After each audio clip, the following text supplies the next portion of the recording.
we're in a business that's 100% performance driven. If you don't produce, you don't get paid. Welcome back to the Full Out Real Estate Agent. I'm your host, Mark Faris. Today we are interviewing Anthony Cava. He is the number 2 real estate agent in the Ottawa area. He's actually a broker. And last year alone in 2024, get this, he did 183 transactions with one assistant. His average sale price is $900,000, and he's a real top producer. Anthony, welcome to the show. Thanks. Nice to be here. Anthony, we had a little bit of a chat before, and I'm really excited to dive in. Can you share a little bit about your background and what got you into real estate? Sure. Real estate is a second career for me. I was in family business with my brother for most of my life. I've probably been in the real estate business as a licensed broker trading for about 10.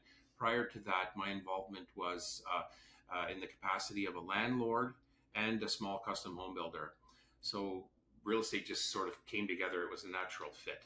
And so real estate, was that something that you said, I'm going to get into real estate, or is it the investing side and then kind of the selling side was that more of an afterthought, or did you come into it with this understanding that you're going to sell and then you're just going to kind of invest along the way?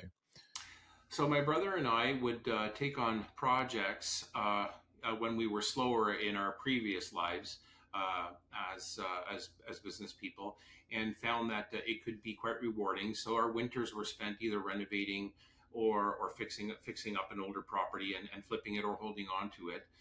And we were landlords probably as early as in our 20s. It was sort of a natural fit because my dad was also a landlord. On a very small scale. That's what they knew, right? As immigrants, they invested in buying a second duplex or a triplex. It's what they knew. They don't think that they were very well versed in other types of investments. So I guess they felt being in Canada, it was safe to own property. I think that was the immigrant thing. Owning a duplex or owning the house next door was always a safe. Yeah. Do you think that, what character traits do you think that you were able to pull from, your parents being, immigrants and getting into real estate? You obviously have a really strong work ethic, and, real estate was something that it seems like it's almost in your blood as well. Were there anything that you really pulled from that, like any key lessons from your parents before we dive a little bit more into your career? I think work ethic is a big one, but I think just learning that real estate was a solid foundation and a solid way to go, I think stayed with us. It wasn't so much about owning doors as it was about having something to fall back on. As things evolved in real estate, Frank and I got involved in different aspects of real estate, but initially it started as just having that safety of owning property, something like money in the bank, something that grew, if you will. Yeah, no. So, okay. So what was the very first investment that you purchased in real estate? So I'm curious to know, because there's a lot of real estate agents that are out there, they're selling, they're like, a lot of them that don't even own a home. And so, they're curious, like, how do you even get into owning real estate for your first home? I mean, they're selling it, but for themselves. And I'm curious, from an investment property standpoint, like, what was your first and how did you actually purchase it? It's actually kind of a funny story. We had a mom and pop shop that my brother and I both worked at during the summer, and it was in Little Italy. And my dad would say, one day the neighbor's going to sell that house. And I think he literally paced up and down the street. And then one day he saw a for sale sign there, and we jumped on it right away. And that was our first real taste of what it felt like to be involved in, the action and wanting to grab hold of something. That later became part of our little portfolio that we have. And then, from there, you just kept an eye open for what was happening in the neighborhood. Things have certainly changed from the first time I bought a home, which would have been, in years, I'm going to say over 30 years ago. Wow. 30 years ago. Okay. And then getting into real estate. So tell me a little bit about that. When did you jump into real estate and when did you start selling it? I started trading about 10 years ago. I sort of just fell into it because, as I say, my brother Frank and I have always worked together. So we built a small, modest little real estate rental portfolio, which we loved, and we did the odd renovation here and there. As our previous business, we started to see the writing on the wall that the family business we were in was sort of not really sustainable. So we said we really need to do something. So we started, we both went back to school, took courses, not intense courses, but enough to get us started. Got ourselves a Tarion license and started building custom homes. Frank's very hands-on, very talented. He knows how to build a home. I'm not so much the home builder, but I did understand the principle behind it. I was more the behind the scenes guy, and of course, I loved selling. I think it was one year we did a purchase and 4 sales, and unfortunately, the market just wasn't good. And Frank said to me, he goes, "Do you see anything wrong with this picture?" And I go, "Yeah, it's pretty clear. The realtor made more money than we did. We exposed all this money. We took all the risk and we busted our rear ends. And the commissions were greater than the profit at the end of it. And I'll bet you that, and it's not in a disrespectful way, but I'll bet there was no sleep lost on that side, whereas we were on, walking on eggshells for months." So he said, "Well, either you go get your license or I will." I said, "Well, let's focus on our strengths. No one runs a job site like you do. And I feel that I might have a little more patience with people, although I do lose it at times, like everybody." And that's how I fell into this. So that if you rewind, maybe that was about 10 years ago in the evolution of things. Yeah. No, that makes a lot of sense that you focus on your strengths. And I think that, sometimes ego gets in the way and you don't kind of humble yourself to actually look at what is the true skill set. And I think there's a lot of, you know, partners. So like, husband and wife, partners out there, they're together and it's like, what is the best thing to do? Like, so for Joanna and myself, so she's had at the beginning when we started the business, we started together in regards to she was doing the marketing and the staging. And then we grew to a point where she was able to step out. But we're at this point in our lives right now where it's like, Joanna's like, okay, you go, build the business and we have 3 boys. We have a 17, we have a 15 and a 12-year-old. And she's like, I'm going to really focus on through the teenage years right now. Now I still bounce marketing ideas off Joanna, from time to time as well. But, we're basically, we've seen what our strengths are. We see where we're at in our lives. And we're like, okay, let's focus in and let's partner up and let's move. And so Joanna, she's very smart from a business standpoint, but she's kind of, she's good what she's doing right now. And, that's meaningful for Joanna and it allows me to go out and, build the business. And I think in partnerships as well, I think that's a really good moment to like stop and really look at, okay, what are the true strengths that you have and what do I have? And let's double down on those strengths. And maybe one person is in the spotlight and the other person's not.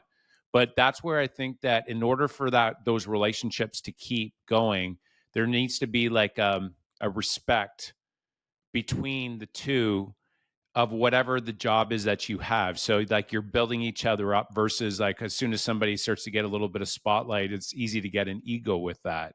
How have you been able to navigate that with your brother? Well, I don't think there's any room for ego. Frank's an incredibly successful guy. When our previous business did go wrong, first we were partners with the building, and then because the real estate took off, he went off to become a very successful GC entrepreneur. He's launched a line of retro cafe style e-bikes that have a retro motorcycle look, and he's working hard at getting those off the ground, and he's made some really good connections. So I don't think ego ever came in the way for either of us. I think we both shared the spotlight for most things we did. We were never really about that to begin with. If it happens, it happens, or if it happened, it happened. Yeah, because it takes a lot to be in partnership for that long. I mean, some would even say it's harder with family. And so, I have 3 brothers that work with me in the business here as well. So like I can speak from experience, but I'm curious, how do you handle the gray areas? There's things that come up When it's like sometimes there's gray areas where it's like you have kind of an agreement of what you talked about, and then something kind of new comes up. I'm curious to know how do you handle that where you maintain the relationship and still make a good decision? Well, the as it stands now, we're both busy in our fields, and we both focus on what we do individually. The stuff that we do, that we have in common, or still work on in common. I think we have an incredible amount of respect for one another, that we race to do it. Like, we make sure everything gets done. For today, for example, I said, "Did we ever get that done?" He goes, "Yeah, it was done the same day we needed it." And he's like that. And that, I think, it boils down to, we have very, this is the answer. We have very similar work ethics. It's like we couldn't race to the job site fast enough, or we couldn't get the chore done fast enough for the other. So I think that's probably one of the biggest things that drove us, or led to some success. I don't like to say success. I mean, I'd Oh, like to find another word for it at some well, point in the. that's exactly what it is, though. You're coming from a humility spot, which I appreciate. And I mean, to do that kind of volume, and for you and your brother, I mean, from a business standpoint and building, you guys, I mean, that's a great partnership. So it makes a lot of sense on that end. And I love that what you had said, that you both race to get the job done, because in a partnership, a lot of times people think it's like this 50-50. One of the best pieces of advice that I got, and this is more of it was marital advice, but it applies to partnerships as well, because there's a lot of listeners out there that work with other agents and their partners, right? So I think this is very valuable, is that it's not 50-50, it's 100-100. It's like, I'm going to do 100%. I'm going to take 100% ownership of what happens here. And if I do that, and if you do that, then you're not measuring. The problem is that I found in partnerships is where you start to, you're kind of measuring how many hours you're working and then how many hours the other person's working. And so one of the secrets that's gone really well for when I've worked with my brothers through the years, because, we're like 15 years in together, 15 or 16 now, with a couple of my brothers. And there have been times where there's been gray areas, and whenever it comes to money, it's an easy thing to fight about, right? And we've seen it. We've all seen this, right? Anthony, you've seen it with clients, and one of the biggest reasons you have siblings that fall out because of money comes in. But one of the things that we both have done along the way, is that we've been very generous in the gray areas. It's like, no, you got it, or no, you got it. And then it's like, in your case, you're like, I'm going to race to the work site. And then, no, the other person is going to, I'm going to do it. And I think that's such a great piece of advice in any sort of for a thriving partnership. It's like a non-issue, because you're both putting in 100% of what's required. What do you think about that? Yeah, I don't think there was ever any issue about who did more work, Yeah. or anything to that effect. I say, I think we just had both really good work ethic.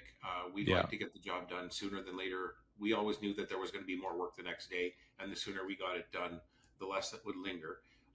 For me, I'll deviate from that, because it's been many Please. years since we've worked together hands on a daily. Got For it. me, as a realtor, I've focused, or that is the focus of the way I do work. I'm an early riser. I don't stop till it's done. I don't rest till something's done.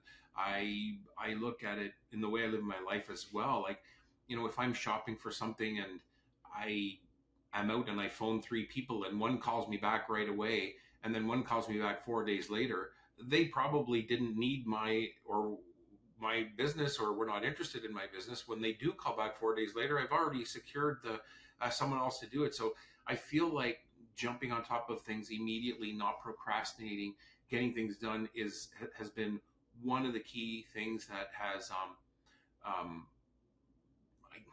again, not the word success, but as is what I think people and trust, or how they find trust in me, is that I'm on it. Like, people will say, "Holy shit, man, you're on this right away." I go, "Well, yeah. Why would I make you wait? Like, you wanted it, I got it for you." So that may be to my detriment, but I'm the type that, if I have to send an email, I'm up at 4 a.m. because I have to compose it, and it has to be exactly the way I want it to be. If someone's waiting for a CMA, or if someone's waiting for an offer, and we're edging close to NOF time or amendment time, I'm starting to itch and I'm phoning them and they'll say, Anthony, we still have 3 hours. And I go, yeah, but we got to get this done. Like, we got to move on. We got to keep going. So that's maybe a personality trait, maybe a good one or a bad one, but it's certainly a personality trait. Yeah. So you have a natural ability and a personality to take massive action and to do it right away and not put things off for tomorrow. Is that right? Absolutely. Yeah. Absolutely. Okay. So here's a follow-up question for you, Anthony. On the days, we all have these days you don't feel like doing it. What do you do? Like, what motivates you, or what do you think it is that forces you to step up and take action regardless of how you feel? Because that's actually one of the biggest things I've seen with real estate agents through the years, is that they know what they need to do. They don't get around to doing it, or they don't feel like doing it that day, or they stop sooner because they just don't feel like it. If in your case, it's like if something needs to get done, it's like done yesterday. So I'm sure you have days that you don't feel like doing work. What helps you drive past those feelings? Well, I think you need to separate those thing, things into two categories. There's the things that you don't want to do for yourself and improvement, and there's the things that you don't want to do that for a client. Those ones cannot exist. The ones that you don't want to do for a client should not exist. The ones that you don't want to do for yourself, you're your own boss, in the sense that, I mean, there is some flexibility in what we do. If you don't want to go to the gym one day, or if you don't want to work on your advertising one day, or if you don't want to work on your social media one day, or if you don't want to make yourself a better realtor one day, so be it. Don't do that. But if you have something to do for a client that day, you put your head down and just get her done. You can't put those things on pause.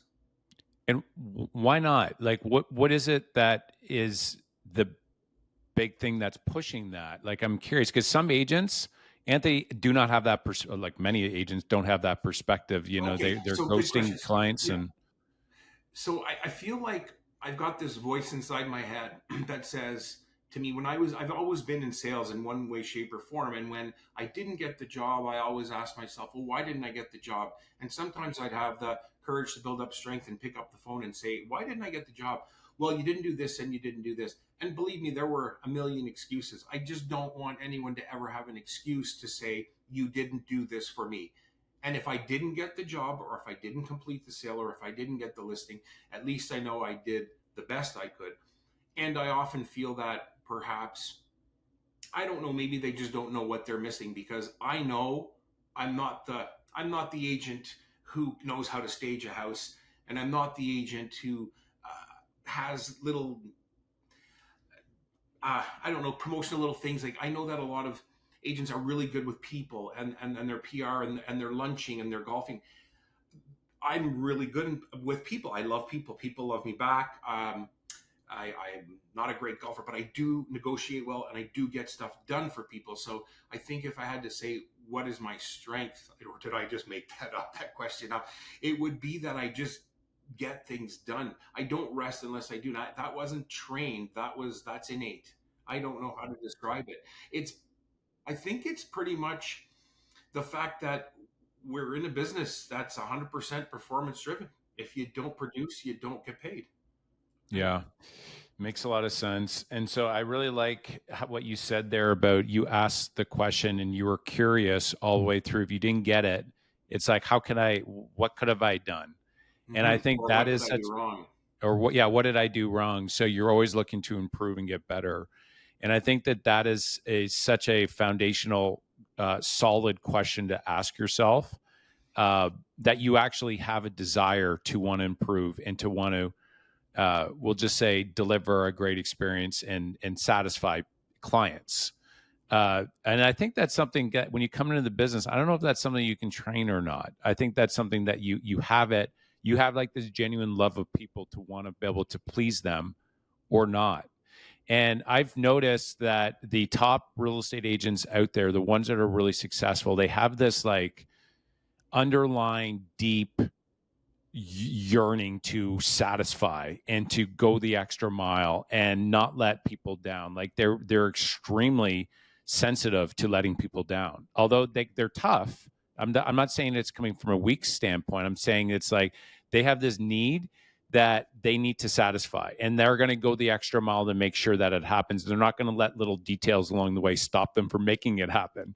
And so that's where, in your case there, it seems, I mean, you have it. And that's, I think that's a major reason why you can continue to be successful year after year when the hard comes.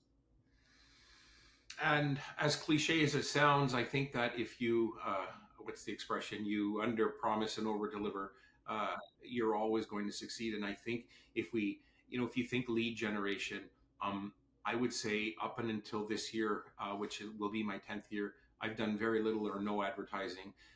Everything has been word of mouth or referral. And I mean, I just sit back and say, think about myself. That's how I buy something.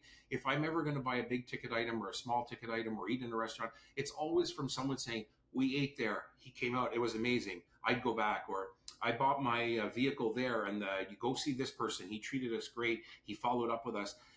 I not maybe it's a generational thing. I'm never searching online to say where should I buy this, or like my children, for example, on Amazon, and then it's at the front door. I ask, or a buddy, and I'll say, hey, who did your stucco, or who did your lawn, or who did this?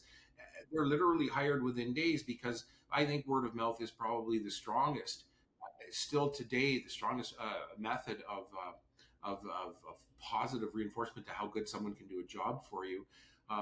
Not to mention, when someone comes from someone else as a referral, I mean, how can you go wrong? Because someone's actually had the experience. It's not a 5-star rating, or, well, I suppose it is a 5-star rating, but in real life, say, versus something you've researched. What do you think it is that helps you get more referrals? So the question out there that maybe some listeners are thinking, it's like, okay, I get referrals are a good thing. Uh, what is it that you believe that you have done, or maybe there's some things along the way that has helped you generate referrals? As in, is there something along your service that you do that you think really creates this advocacy to want to send you business? Is that something, do you directly ask people for it, or is it just a natural byproduct of doing A, B, and C? Well, that's a good question. I think you have to know what you're selling, as my good friend Mike says. I love Mike. He says, Cav, you got to know what you're selling. So I would encourage any new real estate agent who is wanting to be a real estate agent, nothing else, know what you're selling. Go to the local college, take a course on the housing envelope, how it's built, how a mechanical system works, how the HVAC works, what shingles mean. So when you're doing an inspection, or when you're with someone, say, what's this or what's that? If you have the answers, you're instilling a lot of trust from the buyer or the seller. Um, Secondly, I think that just being out there and interacting with people and just being nice, when your name comes up, people should be remembering a positive experience with you. Either it didn't have to be professionally; it could be socially. If you golf, if you fish like I do, or if you play a sport. Man, I can't tell you the number of friends I've made fishing, playing ball hockey, or just going to my local cafe. It's incredible. And you just want your name to always be in a positive light, especially in business. If you can combine the two, it's just a winning formula. Yeah, that makes a lot of sense to me. I think that there's a lot of people that real estate agents will say they're sitting in the office and they're hoping that business is going to come in, versus actually getting out there and just being, you said it, I mean, just being a nice person. It seems so simple, right? And eventually people will ask you what it is that you do. And if they like you, they'll want to work with you. You just be ready to, at that point, to, let them know what it is that you do in a way that shows that you're a market expert. And that's why I like your first piece of advice about get to know your product that you're selling. I think that, one of the best ways to identify that is when you go and buy a new car and you have a salesman that comes up to you, they're coming and they're saying, here's about this car, and you start asking basic questions about the car and they just don't know it. That doesn't instill a lot of confidence. It doesn't show that they're a market expert. And so you'd said it helps build trust as a real estate agent. If the basic functions of a home, that instills more trust advocacy, and it shows that you're a market expert. So I like that, like becoming, we'll say, treating your business as a craft. And there's a certain amount of homes and builders that are in every area. It's good to get to know them. In your case, like you and your brother, those homes, that's part of it. But you should know all the builders and the types of homes that were built and the quality as well. And I think when you can teach the client something that they don't know, it shows you're a market expert, and that is a big way to create advocacy and more referrals as well. So it makes a lot of sense what you said. Anthony, I want to know, like, so you, of course, from everything that I've seen, I mean, and to do that kind of transaction volume in a given year, habits, your routine, and your work ethic. I mean, this is just something that might just be instilled from you from a baby. It might have been something that you worked. I'm not sure, but take us through kind of a typical day for you on how can you do so much. I mean, you have yourself and your assistant, and you did close to 200 transactions. How were you able to do that, and kind of what's a typical day look like for you? Well, firstly, Sonia is amazing. She is, as far as admins go, probably she would be nothing less than a rock star. She has me. I think I'm decent at organizing myself, but I'm terrible at admin. She is a rock star. So she will have everything lined up. She will tell me what's going on. She will say, Anthony, this is happening. Do you want me to follow up? Anthony, I'm not here on Saturday. This has to close. This needs to be done. Go here, click here, and do this. So that's a big thing, is who you work with and who you team up with. So she is, I always say, you're my savior. So that is a big part. And, of course, the support you have around you from family and friends as well. There's no question of that. My typical day, I'm an early riser. That could be why I love fishing. I'm usually up by 4:30. I'm on my computer by 5 after 3 or 4 cups of coffee. I like to do what I call dropping my bombs. It's a good thing that I've learned from my kids, that you can time a text. You can say text later and it'll go out at a respectable hour, versus people thinking I've been up all night partying and I decided to send someone a text at 5 a.m. So that's kind of a neat little thing that I've learned. So just so we're clear, Anthony, dropping bombs is not the kind of dropping bombs you do in the washer and the restroom. Dropping No, bombs are they're sending emails at time I send out to timely. people and I leave them with something to do for me. Not dropping Got those it. bombs. No, Yeah, that's good for the by listeners. dropping my Everybody's bombs. had breath Uh, of relief there. right. I Yeah, usually, by got that it. I mean, I drop my bombs. By that I mean, like, I put all the stuff out there that I need my people to respond to me about. Got it. So, will you be sending me this today? Will I get this today? How do you feel about this? I need this. I need this. I need this. I need this. I need this. I need this. By the time 10:30 rolls around, I've got a lot done. I always like to do my productive stuff that requires my full attention in the morning. You'll never get my full attention in the afternoon, because I've been to meetings and my brain's running 100 miles an hour and I need to get back to a computer. So is my work ethic or my work method good? To some realtors, no, because I know that some absolutely despise the way I would do things, because they think I'm working too much, or you shouldn't be doing all that. Someone else should be doing. I don't answer my phone. I do answer my phone. If I miss a phone call, I return it. If I have an email, I get back to it. If I miss a phone call, or if I'm on the phone with someone else, I'm dying to get back to the other person, for the simple reason that I want to look like I'm serving them. So I think one of the pluses is that I do get back to people. I do respond to people. If I'm working for someone, they have my undivided attention is the wrong word, because obviously it's divided, but they do have me. I will be there. I've answered my phone and been on my computer in a parking lot, in a fishing boat, in the bleachers, just because I want them to know I'm on it. And if I can't, it's at least an update. Uh, like to get to the gym in the morning if I can. That's also priority. You can't not take care of yourself. Family is important. Friends are important. Social is important. Um, Typical days are not always typical. They're always different. We're always at the mercy of a client. I've left my home on a Sunday with family here to meet someone at 8 o'clock when they've called me at 4 o'clock. I don't know that I have a typical day, but it balances, right? We work in a business where if you don't have anything to do on a Tuesday and you decide not to work on your PR stuff, you can go golf, you can go fish, and then unfortunately there's times when you worked around the clock Saturday and Sunday. So you have to have that, you have to have the chemistry to be able to deal with that lifestyle and that thing. I mean, as well as anyone, and I think all realtors know we're not 9 to 5ers. Yeah. You know, in Yeah. as much as we Flexibility. want to be, we're not. Yeah. No, exactly. I'm curious to know that, what do you think is the main difference between somebody, say yourself, and somebody that is maybe selling, 5 homes a year? What do you think the biggest difference is in the way that you think compared to somebody that is doing maybe 5 or 10 sales a year versus you doing close to 200? I mean, every situation is so different. It could be the fact that they're just starting. It could be the fact that I'm not going to isolate that or say that that's their work ethic or not.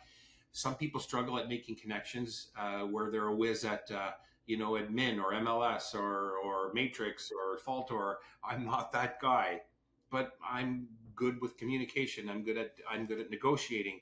I'm good at keeping people in the loop. Some people choose to do 5 transactions a year. Some people are stay-at-home moms, or they don't, or they're semi-retired, or they like the pace of a 5 deal year. I have a pension, or my husband works, or my wife works, my spouse works. I'm quite content with this, and I can give someone my utmost and undivided attention. I'm wired differently. I'm go go go go go. If I have 2 days where nothing's happening, I think, what the hell am I doing wrong today? Why aren't people calling me? Why isn't my phone ringing? Did I piss someone off? Uh, I'm going fishing, and things fall back into place. It's personality, really. I think, Mark. I don't know that it's something that people are doing right or wrong. Um, I'm sure there are a lot of people who would like to go from 5 to 10. There's so much great training and so many great lead generation tools out there that they'll get there if they really want to. For sure. Anthony, do you talk to a lot of different people during the day? I talk to who I have to talk to, and I talk to Yeah. my besties. Yeah. Okay, I your don't besties? look. Pardon? Your besties? Can you My, my, elaborate? my family, my Yeah. friends, the people who Yeah. are close to me. I phone my Yeah. mom every day. I phone my friends every day. That's Yeah. important. Yeah, that's good. So what I got from you is like communication, something you do really well. And you have an expectation of business coming in as well, which is actually something that like confidence in the business and having expectation that you will be successful and that the phone should be ringing, I think is something that is a very powerful thing because then you go about making it happen as well. And then the other thing is just, having more conversations with potential buyers and sellers. I think that is probably the number one thing is like if you don't have business right now, the number one thing is just go and start having more conversations. Like you start with your friends and family, like your circle, your besties, as Anthony, as you had said, you start with them because they know people that are thinking about buying or selling. Everyone does. Yeah, that's it. I mean, you could pull out your phone right now and you go to your contacts and boom, you got leads. You go to your social media, you have people following you. Boom, you got leads. Like you just got to start having conversations.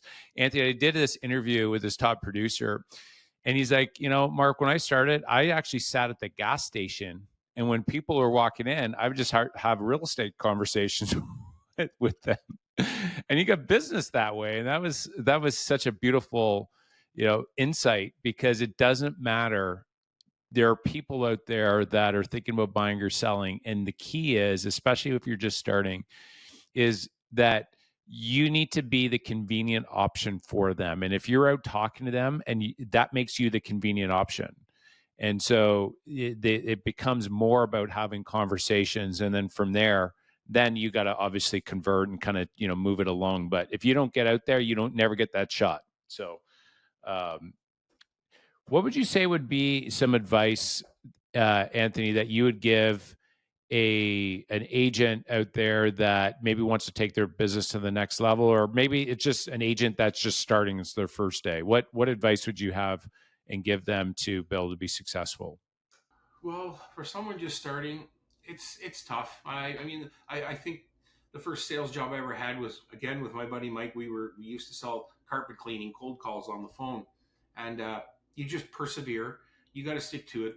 I think real estate is one of those jobs where or careers where the rewards come later on. They don't come all at once. So I think in the long timeline of things, if you look at it, you'll average out to be quite good.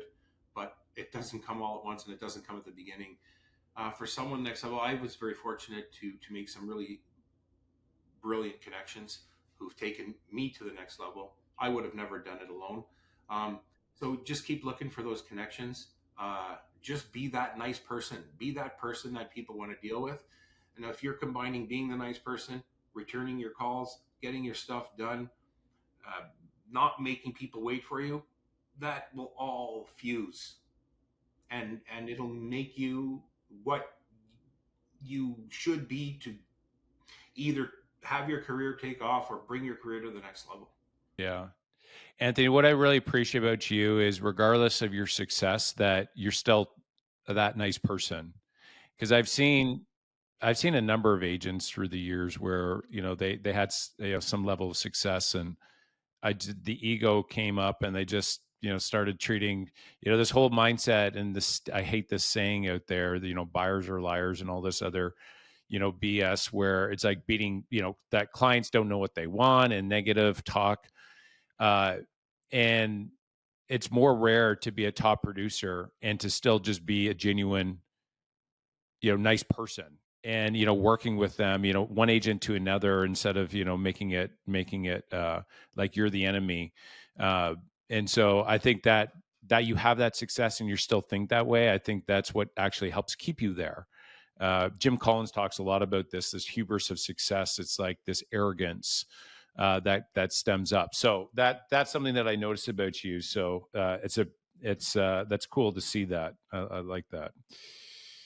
Uh, and tell us a little bit about on the investing side. So that's initially we met was at the multifamily event in Toronto.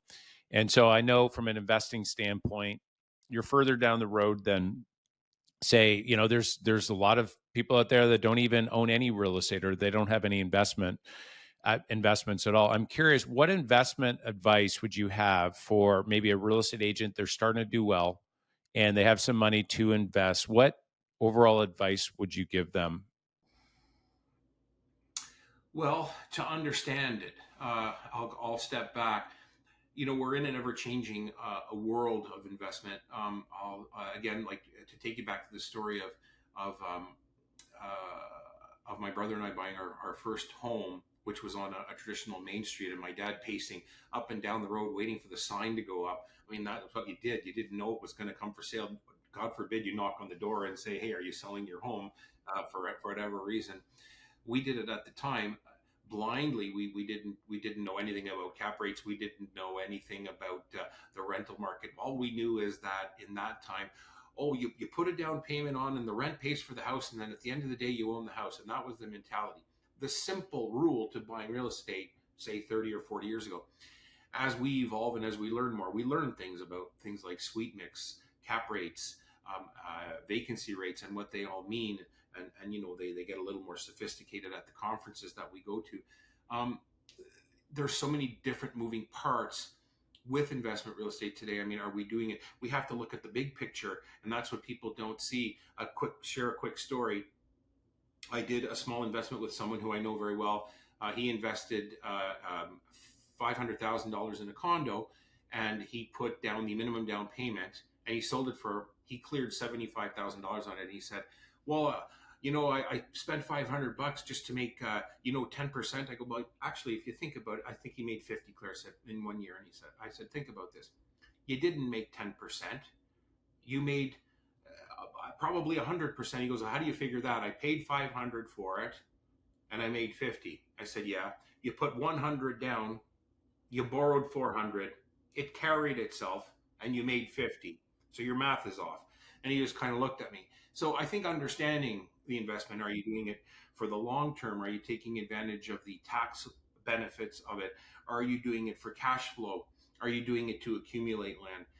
It's such a broad and sophisticated market. In fact, the multifamily conference for me was sort of intimidating because it felt like there's a wealth of information there, but I felt like it was people, everyday people, just trying to focusing on making that their main thing. And when they talk about it, like one of my biggest, I'm a big fan of Robert Herjavec. One of the reasons I went is I literally sat from me to you and my screen away from him and just listened to him.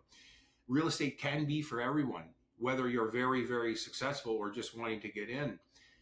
Yet it has its long-term benefits. It has its short-term benefits. It's a complicated animal, but if you understand it and you work with it, it's no different than someone who sits with ear gear on and watches the stock market and watches how that works. Not for me.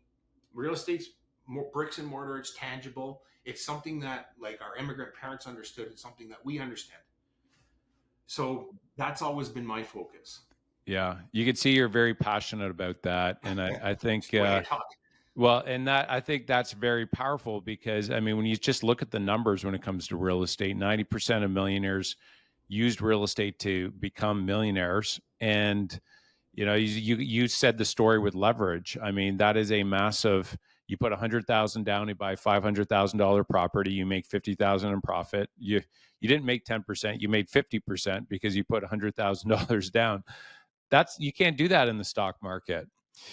And you know, I think real estate overall, I mean, it's what we do, right? We sell it. And you know, I tell our agents, and it's something that they've been, a number of them have been extremely successful and have become millionaires now, because you know, not only did they do well, extremely well, making money as a real estate agent, and this provides a great living, but they've taken money off the table along the way, and they've acquired investment properties and invested in real estate, and have done extremely well in that as well. So yeah, I think that's great counsel you gave, Anthony. And of course, that passion, you know, shines through, is because you would have seen success in your world as well. And I think both of us, we would have seen clients' success. And when you see client after client after client, hundreds of clients, and they're all making hundreds of thousands of dollars through the years, there's something to that. There's enough evidence out there that says it's right in our face. We see it. I think the key is taking action with it. Right. So, all right. Yeah. Go ahead. What was your thought there? No, nothing. I agree with you 100%. Yeah. In Yeah. fact, Right on. there's probably some clients that you've helped along the way so much that if you were to call them and say, you're buying this, trust me, they will, Oh yeah. That's right. because you have such 100%. a history. Yeah, and that's actually a good phone call to make. If you see a good deal, I think that a lot of agents just kind of keep it, and they think, I don't want to bother anyone. But, you know, Blue Ocean strategy is, you know, they may not even be thinking about buying or selling, but if you call them up and say, hey, listen, here's a great opportunity, here are all the numbers, it's all spelled out, and you make it simple and you just lead them down the path for a great opportunity. I mean, that they love that. They would love to invest, and they'd love to get that phone call. And so I guess that's the encouragement from, you know, kind of this part of the conversation. I think for the listeners is, look for a great opportunity out there. Go to your clients that are your advocates, that believe in you, and like help them make a great investment, and make it easy for them to understand what the investment is. And so a big part of that is actually writing out the numbers. You buy it for this, you sell it for that, you do this to it. Here's what it'll take in regards to the management. Maybe line up a property manager. You have all the players. I got all the players here. Here's the step by step. And if you make it that simple for them, and you make it that clear of how they can do really well, they're going to love you, and you're going to get another sale out of it. So it's like a win-win. You know, sellers wins too, right? They get the seller place. So And my advice would be today, in today's market, for people just wanting to get in, multi-res is not for everyone. We have to remember, because that's a bit of a job. Today, my advice would be, just look at any of the builders and the townhomes that they're offering. There's so much opportunity with townhomes, whether it's right in your own city. The builders are typically always carrying a little bit of inventory, and they'll cash flow from the word go if you put down the right down payment, and you'll benefit from the capital appreciation over the years if you're willing to be patient. It's not going to be like, like COVID, that before you even get your keys, you've made 50,000 or more in equity. But there's still a lot of opportunity, I think, with just townhomes today. Yeah, right on. All right, are we ready for the rapid fire part of the conversation?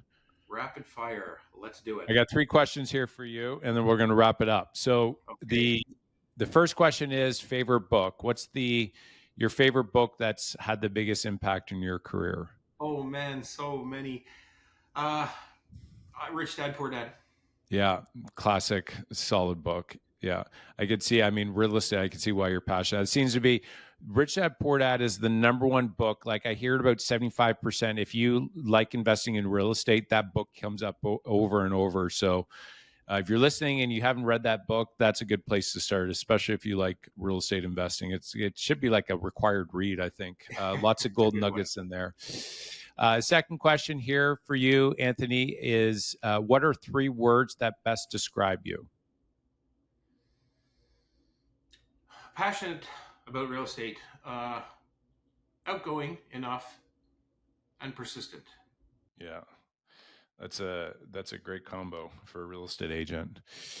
All right, and then final question here for you: what final advice would you have for the listeners? Maybe it's an agent that is, they're selling now and they want to take it to the next level, or it's that brand new agent. You gave some advice a little bit earlier for that new agent, but what would be some final advice you'd like to give for the listeners? If you're out there to invest, if your risk is somewhat calculated, you'll never go wrong with real estate. You can make mistakes in real estate, but they'll correct themselves. Historically, it's always gone up. There have been some turbulent times, especially with COVID and what it's done, what the aftermath has done. It's created some recovery periods that are going to be difficult to get through, but you'll get through them. You were the unfortunate person in the real estate game. Many people have not been. So if you are going to jump in and enjoy it. Yeah, great advice. So, Anthony, how can the listeners reach out? Perhaps they want to send you a potential referral. Maybe it's a buyer or seller in the Ottawa area. What's the best way they can reach out? Phone me, text me, email me. I can be found online as well. I have a website. I'm so low tech, but any of those methods would work. Right on. Excellent. Well, Anthony, I really appreciate you coming on the show, and congratulations on your success. Pleasure to be here. I never thought I would be speaking to you on a podcast or on a podcast period. Well, you did great, and lots of golden nuggets for the listeners. So I appreciate you. I look forward to seeing you again in live. Yeah, for sure. Well, guys, thanks for listening to the show. Now, if you're looking for ways to start building long-term wealth beyond commission checks and love investing in real estate, we talked a little bit about that today. I wanted to invite you to partner with me on our next apartment acquisition in a U.S. emerging market. Go to fulloutinvesting.com to learn more, and let's grow together. I love you guys, and keep going full out.